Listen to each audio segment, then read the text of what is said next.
Pemirsa, praktik pemerasan yang dilakukan oknum pejabat Kementerian Ketenagakerjaan terhadap calon tenaga kerja asing terbongkar dari hasil penyelidikan Komisi Pemberantasan Korupsi. Ya, kasus ini menjadi ironi pemirsa kala izin kerja para TKA justru dijadikan ladang memperkaya diri para pejabat di tengah sulitnya anak bangsa mencari pekerjaan di negeri sendiri.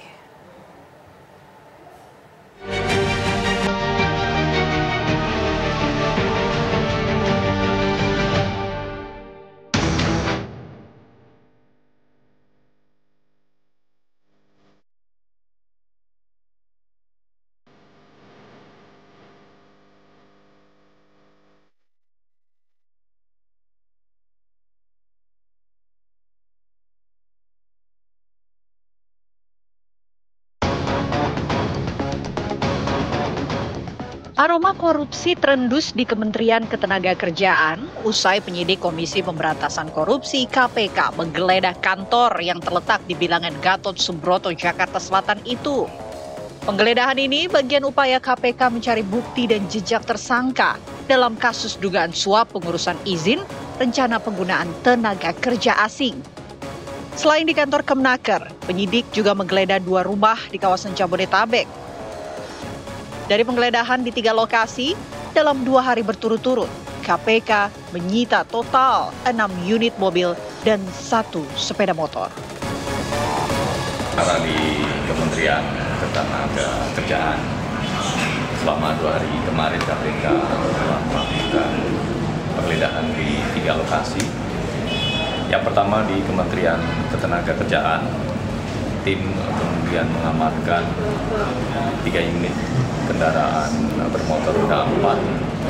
Kemudian di hari kedua pada Rabu 21 Mei, tim melanjutkan kegiatan penggeledahan di 2 rumah yang berlokasi di Jabodetabek. Tim mengamankan 3 kendaraan bermotor roda 4 dan 1 kendaraan bermotor roda 2. Dari hasil penyidikan KPK terkuak, izin bekerja di Indonesia ternyata tidak gratis. Bahkan sangat mahal karena harus ditebus dengan suap. Calon tenaga kerja asing yang hendak mengadu nasib di Indonesia tak cukup hanya berbekal keterampilan. Pekerja asing ini juga harus menyiapkan uang pelicin agar izin bekerja disetujui. Jika menolak menyetor, siap-siap proses pengurusan izin bisa berlarut-larut, bahkan dihentikan. Dalam kasus ini, KPK telah menetapkan total 8 tersangka, termasuk sejumlah pejabat di Direktorat Pengendalian Penggunaan Tenaga Kerja Asing Kementerian Ketenagakerjaan.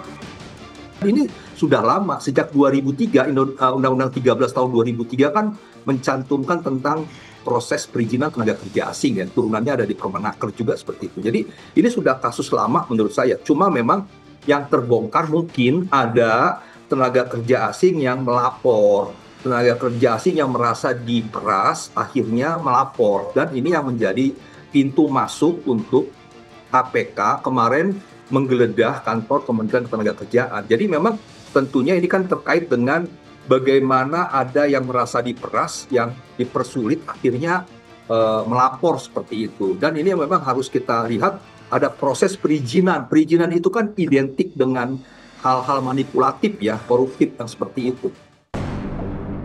Menteri Tenaga Kerja Yasirli mengungkapkan skandal korupsi ini bermula dari laporan masyarakat pada Juli 2024. Yasirli mengaku sudah berkoordinasi dengan KPK dan mencopot 3 anak buahnya yang diduga terlibat pada Februari 2025. Menurut Menaker, sistem perizinan tenaga kerja asing sebelumnya rentan kasus suap karena masih ada pertemuan fisik antara biro jasa dan oknum di kantor pemerintah. Lakukan adalah 1, kita copot mereka. Ya, kita copot ada sekian orang ya pada bulan Maret, saya lupa Februari atau Maret ya. Tapi masalah jumlah itu adalah domain dari KPK dan kita harus hormati itu.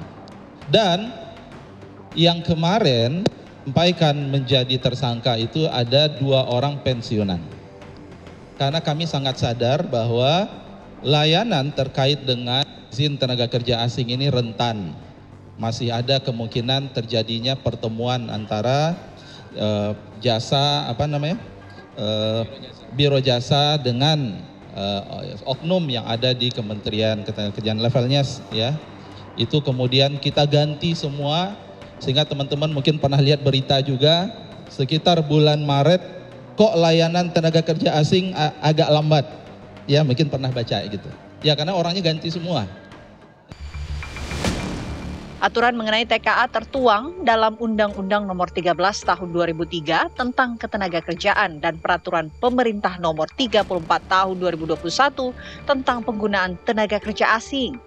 Dalam aturan ini, setiap pemberi kerja yang merekrut TKA wajib mengantongi rencana penggunaan tenaga kerja asing atau RPTKA yang disahkan pemerintah pusat. Dokumen RPTKA itulah yang ditenggarai menjadi ATM tikus-tikus nakal di kementerian.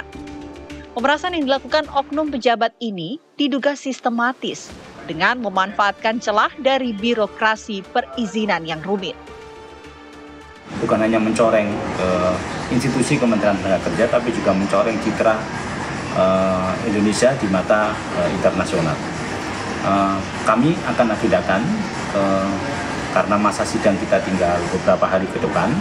Setelah ini kami memasuki masa reses, nanti kita lihat kalau memang sebegitu mendesaknya kita akan jadwalkan selama masa reses. Nanti di level pimpinan akan dibicarakan terkait pemanggilan terhadap Menteri Tenaga Kerja. China itu kan menanamkan modal, dia itu menyertai juga dengan teknologinya, menyertai juga dengan sumber daya manusianya. Pekerja di China itu sudah jenuh. Artinya banyak mereka sekarang menggunakan robotik yang tenaga kerjanya sekarang bekerja di luar negeri. Akhirnya pekerja Indonesia menjadi penonton. Nah ini kan yang kita terus berharap pemerintah memang membolehkan adanya tenaga kerja asing, iya gitu. Tetapi memang harus sesuai dengan kriteria, dengan spesifikasi regulasi yang ada. Jadi pemerintah nggak boleh melanggar regulasinya sendiri.